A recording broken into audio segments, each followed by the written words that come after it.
नमस्कार दोस्तों, स्वागत है आपका आज के मुख्य समाचार में। सबसे पहली बड़ी खबर में आपको बताएंगे, शराबबंदी पर आरजेडी का बड़ा बयान, सरकार में इच्छाशक्ति की कमी, बीजेपी के विधायक नाराज हैं तो वे इस्तीफा दें। इसी के साथ दूसरी बड़ी खबर में जिक्र होगा कि शराबबंदी को लेकर बीजेपी व जदयू में घमासान। तीसरी बड़ी खबर में आपको बताएंगे कि यूपी में भाजपा को हराओ, डीजल और पेट्रोल का रेट हो जाएगा आधा, ओम प्रकाश राजभर का तीखा तंज। दोस्तों, हर एक खबर की गहराई में आपको ले जाएंगे, लेकिन उससे पहले अगर आपको भी ऐसा लगता है कि भाजपा की उल्टी गिनती शुरू हो चुकी है तो आप अभी इस वीडियो को लाइक कीजिए और इस लाल बटन को दबाकर चैनल को सब्सक्राइब करके घंटी बजाइए और कमेंट में लिखे जय हिंद।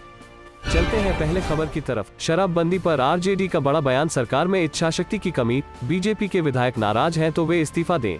जी हां दोस्तों, शराबबंदी कानून को लेकर सूबे में सियासत जारी है। एक तरफ सत्ताधारी दल बीजेपी के विधायक सवाल उठा रहे हैं तो वहीं आरजेडी के प्रधान महासचिव आलोक मेहता ने शराबबंदी पर बड़ा बयान दिया है। गुरुवार को आलोक मेहता ने कहा कि सरकार में शामिल बीजेपी के विधायक लगातार शराबबंदी कानून को लेकर नाराज चल रहे हैं, तो ऐसे में बीजेपी को सरकार से समर्थन वापस लेकर बाहर आ जाना चाहिए। अगर वो इस कानून का विरोध करते हैं तो उन्हें इस्तीफा देना चाहिए। आरजेडी नेता ने कहा कि सारा बॉर्डर सील करने का दावा किया जा रहा है। ये चीज पहले भी करते थे, लेकिन हर जगह शराब मिल रही है और बॉर्डर पर एंट्री हो रही है। अभी कोई शराब पीकर घूम रहा है तो उसको पकड़ा जा रहा है, लेकिन सप्लाई वाले को पकड़ा नहीं जा रहा है। सरकार अपनी विफलता को छुपाने के लिए अनर्गल बयान दे रही है। असल बात यह है कि सरकार शराबबंदी को लेकर विफल है। कितने क्लिप जारी हुए, उसमें एनडीए कई क्लिप के थे। चलते हैं अगली खबर की तरफ। शराबबंदी को लेकर बीजेपी व जदयू में घमासान। जी हां दोस्तों, बिहार में शराबबंदी को लेकर बीजेपी व जदयू में घमासान दिख रहा है। बेगूसराय विधानसभा क्षेत्र से बीजेपी विधायक कुंदन कुमार की ओर से शराबबंदी की समीक्षा की मांग पर जदयू जिलाध्यक्ष रुदल राय ने पलटवार किया है। जदयू जिलाध्यक्ष ने कहा कि शराबबंदी को लेकर बीजेपी सदन में साथ खड़ी रही है, इसके लिए सभी विधायकों ने शपथ ली है। फिर सरकार की शराबबंदी की नीति पर सवाल कैसे खड़े कर सकते हैं। कहा कि प्रकाश पर्व के दौरान पटना पहुंचे प्रधानमंत्री नरेंद्र मोदी ने इसका समर्थन करते हुए तारीफ की थी। अब बीजेपी के विधायक क्या प्रधानमंत्री की बात को झुठलाना चाहते हैं। चलते हैं अगली खबर की तरफ। यूपी में भाजपा को हराओ, डीजल और पेट्रोल का रेट हो जाएगा आधा, ओम प्रकाश राजभर का तीखा तंज। जी हां दोस्तों, सुहेलदेव भारतीय समाज पार्टी के राष्ट्रीय अध्यक्ष ओम प्रकाश राजभर यूपी चुनाव से पहले लगातार रैली कर रहे हैं। इसी दौरान गुरुवार को उन्होंने सिराथू विधानसभा के नियामतपुर गाँव के पास एक जनसभा को संबोधित किया। इस दौरान राजभर ने यूपी में भाजपा को हराओ, डीजल और पेट्रोल का रेट आधा हो जाएगा नारा भी दिया। योगी सरकार पर निशाना साधते हुए उन्होंने कहा कि जब तक भाजपा की विदाई नहीं तब तक कोई ढिलाई नहीं। बीजेपी पर कड़ा प्रहार करते राजभर ने कहा, पूर्वांचल में भाजपा को जमीन में दफना दूंगा, हम ही इनको वोट देते हैं और हमसे ही ये बिजनेस करते हैं। राजभर ने इस जनसभा में डीजल और पेट्रोल के दाम कम करने की बात कही। साथ ही कहा, हमें अच्छे नहीं बुरे दिन चाहिए, हमारा मकसद है जिसे कोई नहीं जानता उसे ऊपर तक ले जाऊंगा। जनसभा में ओम प्रकाश राजभर ने खूब चुनावी वादे भी किए। उन्होंने कहा, प्राइवेट और सरकारी स्कूल में समान पाठ्यक्रम होगा, पोस्ट ग्रेजुएशन तक की पढ़ाई फ्री में होगी, 2022 में कानून बनेगा, सभी गरीब का फ्री में इलाज होगा। इस दौरान उन्होंने सीएम योगी आदित्यनाथ पर भी हमला बोला। राजभर ने कहा कि वह पिछड़ी जाति के प्रदेश अध्यक्ष को स्टूल पर बैठाते हैं, अन्य लोग सोफा पर बैठते हैं। हिंदू खतरे में नहीं है, भाजपा की कुर्सी खतरे में है। 2022 में उनकी सत्ता जा रही है, संविधान को बचाना है तो भाजपा को हटाओ। चलते हैं अगली खबर की तरफ। टीवी डिबेट में एंकर से कहने लगी कांग्रेस प्रवक्ता, बीजेपी वालों से आप लोग पूछते नहीं, हमें पूछना पड़ता है सवाल, गरमाया माहौल। जी हां दोस्तों, गुरुवार को प्रधानमंत्री मोदी ने नोएडा में बन रहे अंतर्राष्ट्रीय जेवर एयरपोर्ट का शिलान्यास किया। इसी मुद्दे पर टीवी डिबेट के दौरान जब कांग्रेस प्रवक्ता ने एंकर से कहा कि आप लोग बीजेपी वालों से सवाल नहीं पूछते हैं, हमें सवाल पूछना पड़ता है, तो डिबेट शो का माहौल पूरी तरह से गर्मा गया। दरअसल आज तक न्यूज चैनल पर आयोजित डिबेट शो में कांग्रेस प्रवक्ता सुप्रिया श्रीनेत एंकर गौरव सावंत के द्वारा जेवर एयरपोर्ट को लेकर पूछे गए सवाल का जवाब दे रही थी। सुप्रिया श्रीनेत के जवाब देने के दौरान भाजपा प्रवक्ता नलिन कोहली ने उन्हें बीच में टोकते हुए अपनी बात कहनी शुरू कर दी, जिस पर सुप्रिया श्रीनेत ने उन्हें चुप रहने की सलाह दे दी। सुप्रिया श्रीनेत के द्वारा चुप रहने की सलाह दिए जाने पर एंकर गौरव सावंत भड़क उठे और कहने लगे कि आप मेरे किसी गेस्ट को चुप रहने के लिए नहीं कहेंगी, ये मैं कहूंगा। इस पर सुप्रिया श्रीनेत ने एंकर को ही गलत बता दिया। हालांकि एंकर के द्वारा बार बार यह कहे जाने पर कि आप मेरे किसी गेस्ट को चुप रहने के लिए नहीं कहेंगी, लेकिन फिर भी कांग्रेस प्रवक्ता अपने बात पर अड़ी रही और कहने लगी कि अगर मैं गेस्ट हूं तो अपने साथी पैनलिस्ट को चुप रहने के लिए कह सकती हूं। चलते हैं अगली खबर की तरफ। राजस्थान में पंचायती चुनाव की तैयारी में कांग्रेस प्रदेशाध्यक्ष डोटासरा ने बैठक की। जी हां दोस्तों, कांग्रेस की राजस्थान इकाई ने 4 जिलों में प्रस्तावित पंचायत चुनावों की तैयारी शुरू कर दी है, जिसके तहत पार्टी के प्रदेशाध्यक्ष गोविंद सिंह डोटासरा ने बृहस्पतिवार को यहां पदाधिकारियों के साथ बैठक की। इस अवसर पर डोटासरा ने कहा कि सरकार एवं सत्ता के समन्वय से राज्य सरकार की कल्याणकारी योजनाओं का लाभ आम जनता को मिल रहा है।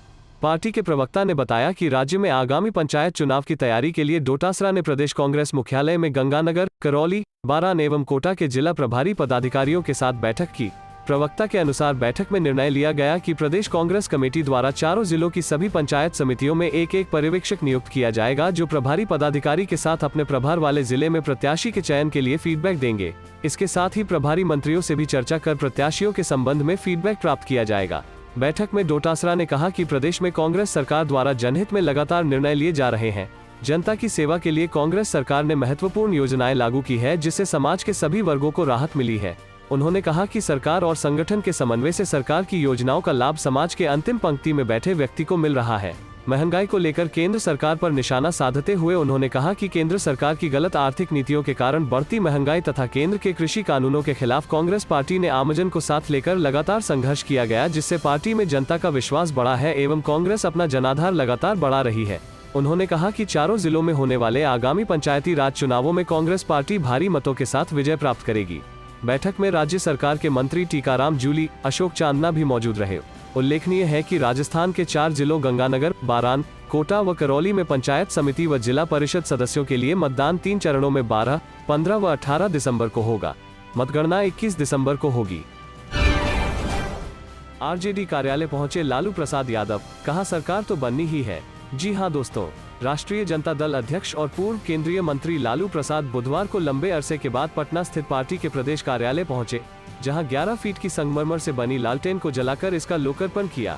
लोकार्पण कार्यक्रम के बाद लालू प्रसाद ने आरजेडी कार्यकर्ताओं को संबोधित करते हुए अपने पुराने अंदाज में दिखे और कहा, आरजेडी सबसे बड़ी ताकत है और सरकार तो बननी ही है। लालू प्रसाद ने कहा कि लालटेन रोशनी का प्रतीक है, यह गरीब गुरबों को राह दिखाने का काम करता है। लालटेन को हैरिकेन लैंप कहा जाता है, जो तूफान में भी नहीं बुझता है। लालू प्रसाद ने किसान आंदोलन की चर्चा करते हुए कहा कि सरकार द्वारा कृषि कानून को वापस लेना किसानों की जीत है। उन्होंने कहा कि अन्याय के खिलाफ हमारा संघर्ष जारी रहेगा। उन्होंने कहा कि नीतीश कुमार का प्रपंच हम तोड़ेंगे। उन्होंने पार्टी कार्यकर्ताओं से एकजुट होकर रहने की नसीहत देते हुए कहा कि हम जब मुख्यमंत्री बने थे तब उसे गरीबों का राज कहा जाता था। उन्होंने तेजस्वी यादव की भी खूब तारीफ की है। उन्होंने कहा कि आरजेडी के लिए तेजस्वी और सभी कार्यकर्ता खूब मेहनत करते हैं। लालू प्रसाद ने केंद्र सरकार पर भी निशाना साधा और कहा कि जब हम रेल मंत्री बने तो घाटे के सौदे वाले रेलवे को भी फायदे में लाया था। उन्होंने कहा कि बिहार में कारखाने लगवाए थे, बहुत सारे काम किए, रेल का किराया कम किया। उन्होंने बिहार सरकार पर विकास के दावे पर तंज कसते हुए कहा कि अभी भी राज्य के कई इलाकों में जलजमाव है। बिहार के पूर्व मुख्यमंत्री ने बिहार से दूर रहने की पीड़ा भी बयां की। उन्होंने कहा कि दिल्ली में मेरा मन नहीं लगता। इस क्रम में सुबह सुबह जीप की सवारी की चर्चा भी की।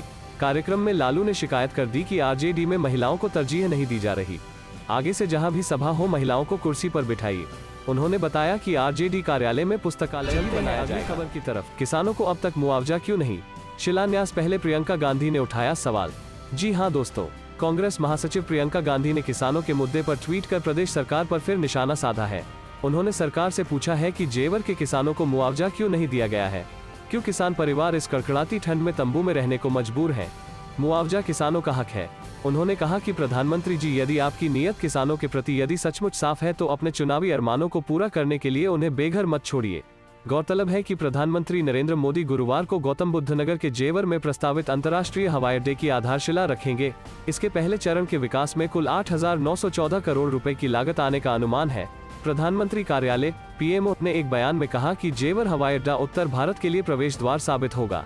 हवाई अड्डे के विकास का ठेका ज्यूरिख एयरपोर्ट इंटरनेशनल को दिया गया है। यहां सितंबर 2024 तक परिचालन शुरू होने की उम्मीद है।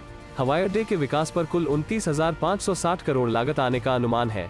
इसमें यूपी सरकार की तरफ से भूमि अधिग्रहण एवं पुनर्वास पर खर्च होने वाली राशि शामिल नहीं है। प्रधानमंत्री सुबह 11:50 बजे कार्यक्रम स्थल पहुंचेंगे और एयरपोर्ट के 2 मॉडल देखेंगे। पहले मॉडल में पहले चरण में पूरे किए जाने वाले कार्यों को दिखाया गया है। दूसरे मॉडल में एयरपोर्ट का बड़ा स्वरूप होगा, जिसमें तीनों चरणों का निर्माण कार्य पूर्ण होने के बाद की तस्वीर है। इसके बाद प्रधानमंत्री शिलान्यास स्थल पर भूमि पूजन करेंगे, फिर जनसभा को संबोधित कर 1:15 बजे दिल्ली लौट जाएंगे। चलते हैं अगली खबर की तरफ। तेजस्वी का नीतीश पर आरोप, पूछा बिहार में 30,000 करोड़ के 76 घोटाले क्यों। जी हां दोस्तों, बिहार में जनता दल यूनाइटेड जहां नीतीश कुमार के नेतृत्व वाली सरकार के 16 वर्ष पूरे होने पर जश्न मना रही है, वहीं विधानसभा में विपक्ष के नेता तेजस्वी यादव ने इसे नाकामयाबी का जश्न बताते हुए 21 सवाल पूछे हैं।